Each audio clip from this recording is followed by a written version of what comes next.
Back everybody, my name is Tucker, and in today's video we're going to be talking about the New York Knicks and the numerous things wrong with them as a franchise right now. But quickly, before we get into that, I do want to at least acknowledge the fact that yes, I haven't talked about the Kobe Bryant situation, the tragic helicopter crash that caused the death of him, his daughter, as well as 7 other people. And I won't be covering that in a full-length video at any point down the road either. That's just a choice that I have made personally. And over the last couple of days, I haven't even mentioned it in my videos. And if you didn't see, whether it was on Twitter or in the pinned comment, it's just because I've been out of town. Those videos that you've seen since Kobe passed away, they were all pre-recorded. I was on vacation in Orlando for a couple of days, and I made videos ahead of time. And there was no way for me to edit them and to change them to mention Kobe's passing. Some people got upset with that. If that was something that offended you, that was never my intention. It's just kind of the logistics of how everything worked out. And I want to let you guys know that 1, I won't be covering that in a video, and 2, that was the reason why it wasn't even mentioned until now. Okay, so let's talk about the New York Knicks. Now, this is a video that's very timely simply because there have been a lot of issues with them as recently as last night as of the recording of this video, but it's not just this isolated situation, right? Like, this is a team that from a competitive standpoint has not really been relevant in the NBA more than maybe once in the last 20 or so years. And there's multiple different reasons for that. And as recently as early December, I put out a video that you guys actually really enjoyed talking about, how I would go about fixing things from a basketball perspective. And certainly we're going to talk about the on-the-court stuff in this video, but this is going to be more about their franchise as a whole and what's truly wrong with them. And the first thing for me that comes to mind is their understanding of where they are in the hierarchy of the NBA in terms of what players think of them, what fans think of them, what the rest of the league thinks of them.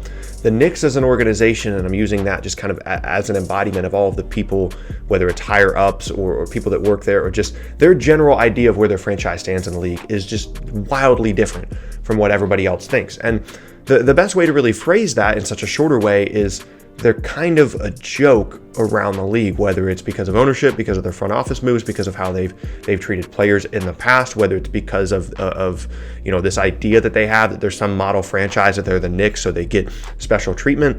But the difference in where they see themselves in the league and where they actually are is huge. And that's obviously significant in terms of the perspective of players compared to your own perspective. That's significant for any team around the league, but it's even more pronounced and an even bigger issue for a team like the Knicks that historically has gone after big name free agents and has struck out pretty much every single time, unless you're counting Joakim Noah and Amari Stoudemire, both of which played for a little bit, had some good moments, but broke down physically almost immediately after signing such huge deals. And then this issue of this perspective and their reputation really came to a head in this most recent free agency class, and in a situation in which it seemed like, Kevin Durant and Kyrie Irving were pretty much destined to go to New York. With the free agency climate of everything else going on, those two guys being really good friends, it became more and more apparent as the process went on that there was a pretty high likelihood that those guys were going to be a package deal. Kyrie wanted to play in the state of New York, and it seemed like that was going to be something that was going to happen,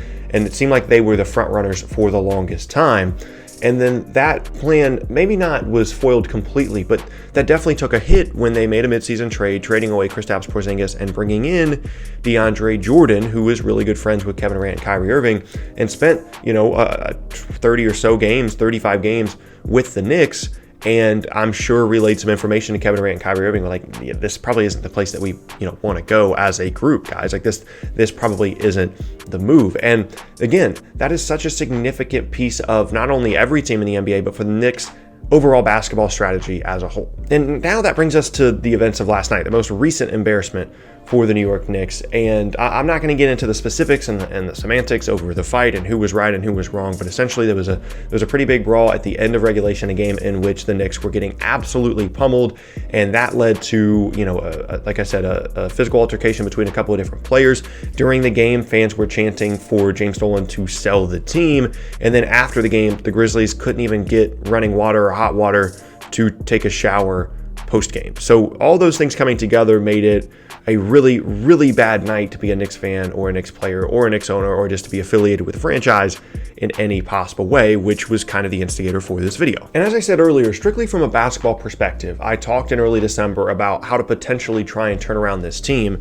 And the interesting thing is, pretty much every report that we've heard about this team leading up to the trade deadline indicates that they're interested in making moves that are the exact opposite of some of the things that I outlined in that video, whether it be trading potentially younger assets for Andre Drummond, who's probably going to be a free agent this offseason, potentially could sign a max contract, whether that be not being willing to trade away veterans like Marcus Morris, who is a guy that repeatedly, for whatever reason, publicly seems to say, I want to stay with the Knicks, and I don't really get it. I don't know what is so great about a team that's won 13 games to this point, but see, he seems really happy, but nobody else seems to be. But so they seem to want to trade away younger pieces for middling veterans and keep the potentially valuable to contenders veterans that they already have on the roster, which again, just completely go against what I and a lot of other people were saying in terms of how to potentially turn this thing around from a basketball perspective. But as I've continued to say throughout this video, the Knicks have issues that run much deeper than basketball. Namely, they have a reputation issue. Players don't want to play for them. They definitely don't want to play for James Dolan. And again, that was mostly what derailed their pursuit of Kevin Durant and Kyrie Irving. And that is the thing that they need to turn around. Like the basketball stuff, you can turn things around relatively quickly if you happen to get lucky in one lottery and get a superstar player, or a couple of guys develop more than you thought that they would. You can make some trades, you can make some moves. From a basketball perspective, there's a lot of different ways to go about it and potentially get it right. We've seen all kinds of different rebuilds work the right way throughout NBA history, and there's no one way to just sit down and say, do this, and this, and you'll turn around your team, because players and things like that are so unpredictable in terms of the development or injuries or whatever the case may be. But from an organizational standpoint as a whole, coaching, front office, ownership, the reputation problem that they have, there's really only one way to fix it, and that is to be players focused. That is the way that the league is going. You have to focus on making sure that your players are happy, making sure that they enjoy playing for your team. You have to be a little bit more forward thinking in terms of the front office and the coaching hires that you're making, again, to play a little bit more towards not only the strengths of your players on the court, but helping make them happy with your organization as a whole. And you have to start winning some games. Like, there's no way that you're going to have respect around the league, which again, I think is one of their biggest issues right now, is a lack of respect. I think that players respect the history of the New York Knicks and some of the things that they bring to the table to the NBA as a whole in terms of, again, their history. But in terms of what the franchise is right now, they're a joke to most players. And those things have to be turned around by winning games and by understanding the staff that they're bringing in and by focusing more on the happiness of the players. I will continue to believe that one of the reasons that Kevin Durant and Kyrie Irving did not go to New York is because DeAndre Jordan spent time with the Knicks and decided, hey, this is not where we want to be. Whether that was fair or not, because you're on a team that's not very good, that's not winning very many games. I think they won like 16 or 17 games. So it's not going to be a great environment, right? So whether that was fair or not, whether that was an accurate representation of what it's generally like to be a New York Knick or not, I don't know.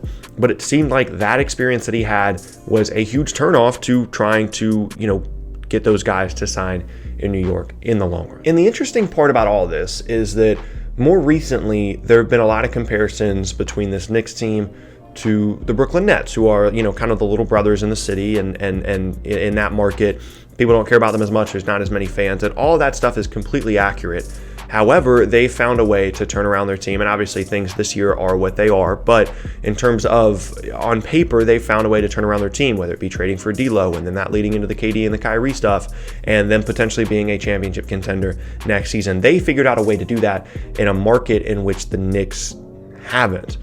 And the interesting thing is, one of the things that the Nets did in this whole process of not only rebuilding their team from a basketball perspective, but rebuilding their team and their franchise from a reputation perspective, because remember, things were not great from that perspective during the KG, the Paul Pierce, the Darren Williams teams, Billy King trading all these assets away. Like, things were not good. The Nets were not seen as an intelligent franchise. Let's just put it that way, 4 or 5 years ago.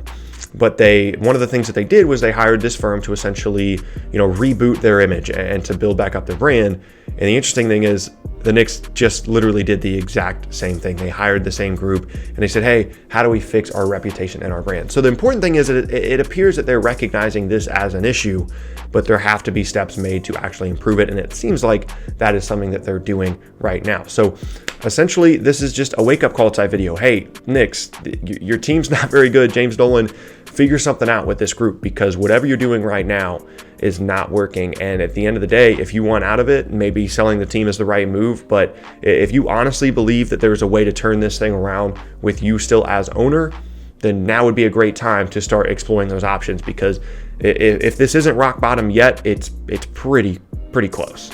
And there you have it. That is going to be the end of today's video, and I thank you all very much for watching. Once again, my name is Tucker. If you missed any of my previous videos, then be sure to check out the boxes on screen.